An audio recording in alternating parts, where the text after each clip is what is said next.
इसको पढ़ने के लिए एक सिचुएशन समझते हैं कि ये एक सरफेस है। इस सरफेस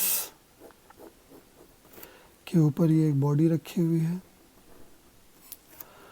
और हमने एक स्ट्रिंग बांध रखा है और स्ट्रिंग से फोर्स F अप्लाई किया हुआ है।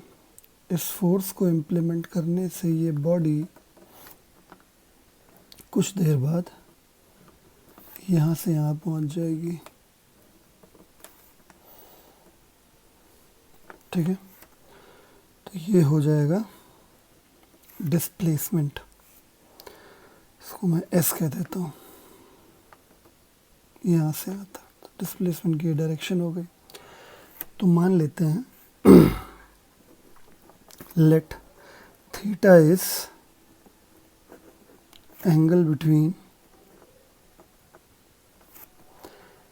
F यानी फोर्स एंड डिस्प्लेसमेंट।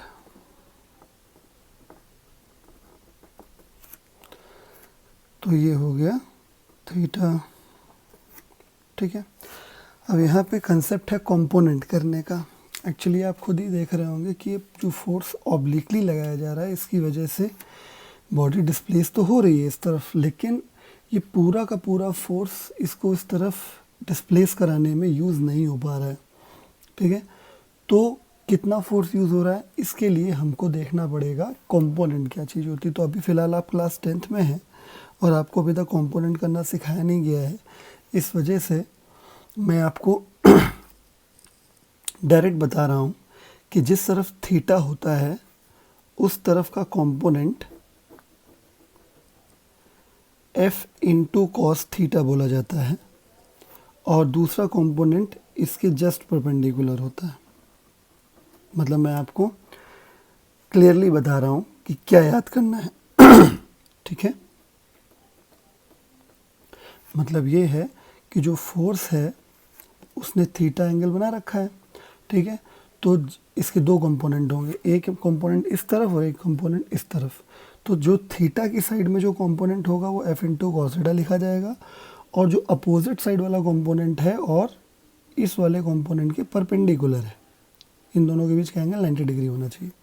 तो दूसरा वाला कंपोनेंट जो होगा उसे F इंटू साइन थीटा कहा जाएगा।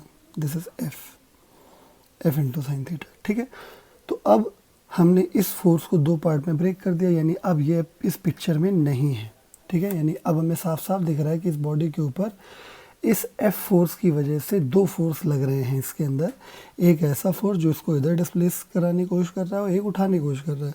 तो क्योंकि बॉडी का डिस्प्लेसमेंट इस तरफ हुआ है, इसका मतलब ये फोर्स इस डिस्प्लेसमेंट के लिए रिस्पॉन्सिबल नहीं है। शब्दों पे ध्यान दीजिएगा कि ये वाला कंपोनेंट इस तरह का जो डिस्प्लेसमेंट हुआ है बॉडी का उसके लिए रिस्पॉन्सिबल नहीं है। इस वजह से वर्क को एस्टिमेट करने में इसका कोई रोल नहीं होगा।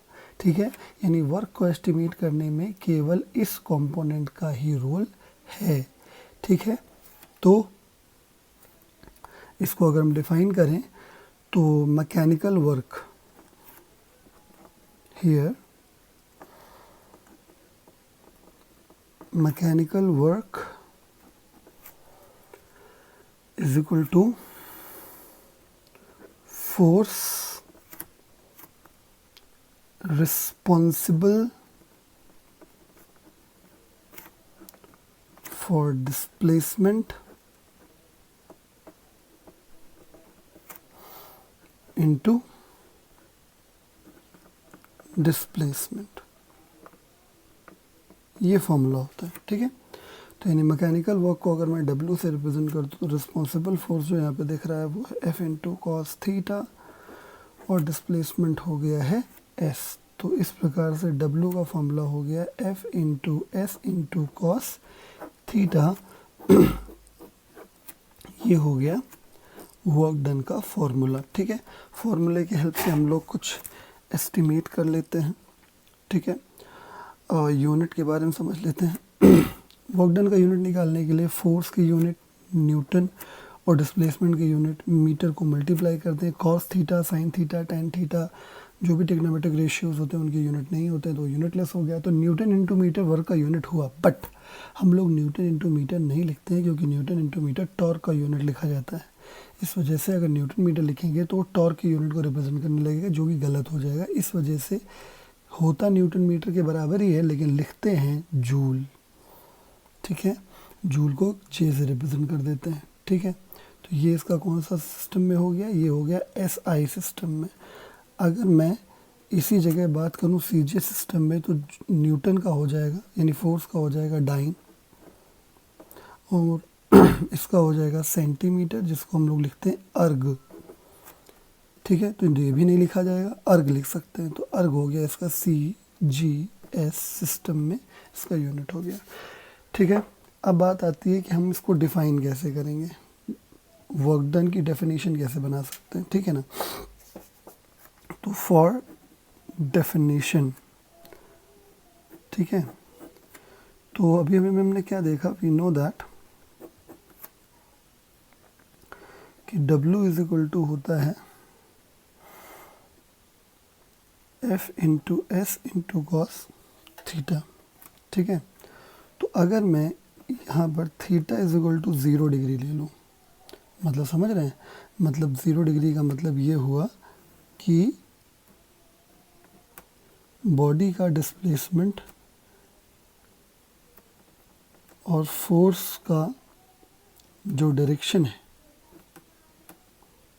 वो सेम डायरेक्शन में। ठीक है, तभी तो थीटा 0 हुआ। ठीक है, तो थीटा अगर 0 ले लेते हैं तो W इज इक्वल टू हो जाएगा F into S into cos 0, और पता होना चाहिए कॉस 0 की वैल्यू होती है 1, इसलिए W इज इक्वल टू हो गया F इंटू एस। यानी वर्क डन को हम क्या कह सकते हैं, work done is defined as